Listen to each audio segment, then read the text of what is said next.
નમસ્કાર,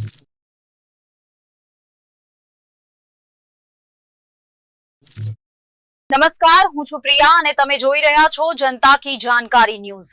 નજર કરીએ આજના સમાચાર ઉપર।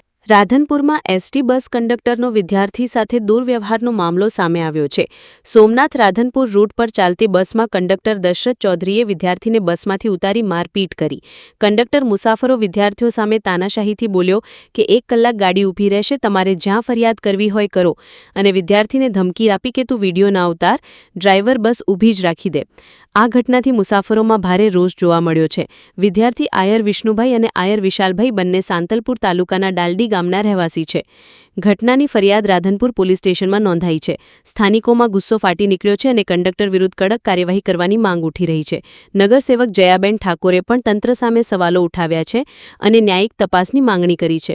યોગ્ય પગલાં નહીં લેવાય તો આંદોલન ઊભું કરવાની ચેતવણી આપવામાં આવી છે। રિપોર્ટ અનિલ રામાનુજ, રાધનપુર। આ જે મામલો છે વિદ્યાર્થીઓનો બહુ શરમનાક ઘટના કહેવાય। અત્યારે જુઓ, ભવિષ્ય જે આપણા ગુજરાતનું જે ભાવિ ભવિષ્ય છે એ ભવિષ્યને અત્યારે અમને એવું લાગી રહ્યું છે કે ગવર્મેન્ટના અધિકારીઓ એમને રોકી રહ્યા છે આગળ વધતા। અત્યારે ગુંડાગીરી વધી ગઈ છે। ગુંડાગીરી એટલી બધી હદ પાર થઈ ગઈ છે કે વિદ્યાર્થીઓ સલામતી રીતે એમનું શિક્ષણ સુધી પણ નથી પહોંચી શકતા। ઘરના આંગણેથી બેસે છે તો રસ્તામાં કંઈક ને કંઈક ઘટનાઓ બને છે। અત્યારે શિક્ષકોનો જીવ જોખમે છે તો વિદ્યાર્થીઓનો જીવ પણ જોખમે છે।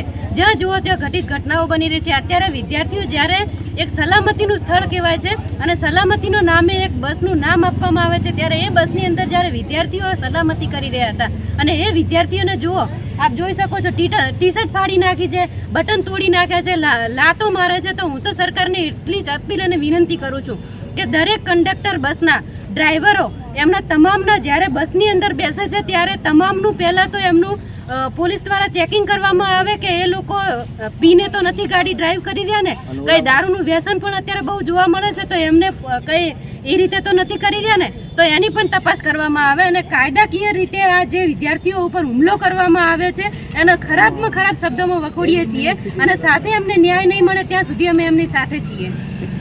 ઘટના એ છે, અમે જ્યારે બસ સ્ટેન્ડમાં બેઠા પહેલાં અમે એમને એ આવીને પૂછવા મળ્યો તમારે શેનું મોડું થતું, શા માટે તમે એમ કહેતા હતા લેટ થાય, બરાબર?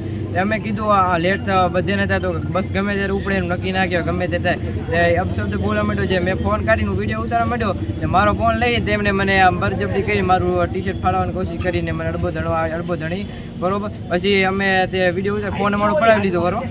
પછી આગળ વેરાવળ જઈને કોકને ફોન કર્યો, બાપુને કોઈ કહી કે 3-4 છોકરા આમ કરેલા છે, ઉલેલા છે, અમે ધોકા લઈને આપણે એને સુધારી, બરોબર? એને ફોન કર્યો, પછી અમે અર્જુનભાઈને ફોન કર્યો, અમે કીધું આ રીતની બાબત હતી, એને એમનાથી વાત કરી તે એને કીધું આમને તેમ અર્જુનભાઈનો નંબર આપવાનો, એની ઓફિસ ક્યાં હે બધી એમને કીધું। પછી અમે જ્યાંથી વેરાવળ એમને ઊભી ના વેરાવળથી નીકળ્યા, પછી અમે આગળ આવીને ત્યાં કલ્યાણપુરા પાટી આવીને અમને કીધું કે તમે કોઈને કે ફરિયાદ નોંધાવી કે ક્યાંય પોલીસ સ્ટેશને કે ઇન્ટરવ્યુમાં જો તમે કાંઈ જીધું તમને કોઈ બસમાં નહીં બેહારવામાં આવે અને બધે કંડક્ટર આવશે ને તમે મારવા, અમે કીધું કે બસ તમારી નથી, બરોબર? એમણે જેમ તેમ બોલવા માંડ્યો અને શર્ટ ફાડી નાખ્યું અને ગારું